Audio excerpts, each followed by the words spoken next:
Stewart appeared before a Soddy Daisy judge tonight.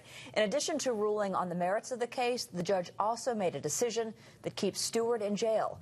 News Channel 9's Drew Valea has the details that are all new at 11. Drew.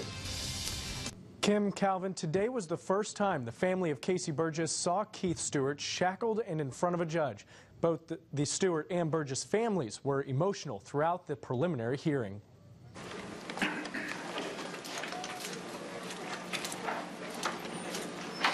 It was a tense day in court when 19-year-old Keith Stewart entered the room. Is the state ready to proceed? He's charged with criminal homicide and is accused of luring Casey Burgiss to a sinkhole on Montlake Mountain and then killing him for money.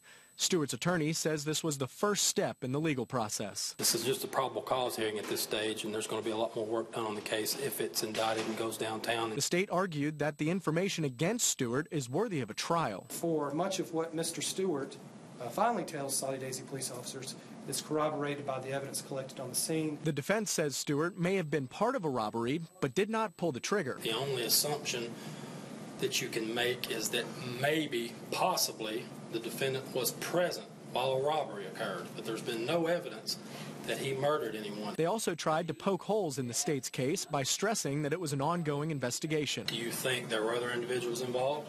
At this point, the investigation is still ongoing, and I'm not sure. But the prosecution countered, cross-examining the lead detective on the case, Mr. Dennis Waters. Do you have any other evidence to suggest that other individuals were involved in the murder and robbery of Casey Burgiss? No. Judge Marty Lasley ultimately sided with the state. He confessed to being involved in a plot to take him to a spot and kill him for money. So at this point, the very low threshold, I think, is met. Raulston to have some time with his client. Bond was also brought up by both sides. The prosecution wanted it to be raised, calling Stewart a danger to the community, while the defense said the $750,000 bond was just unreasonable and that it should be lowered.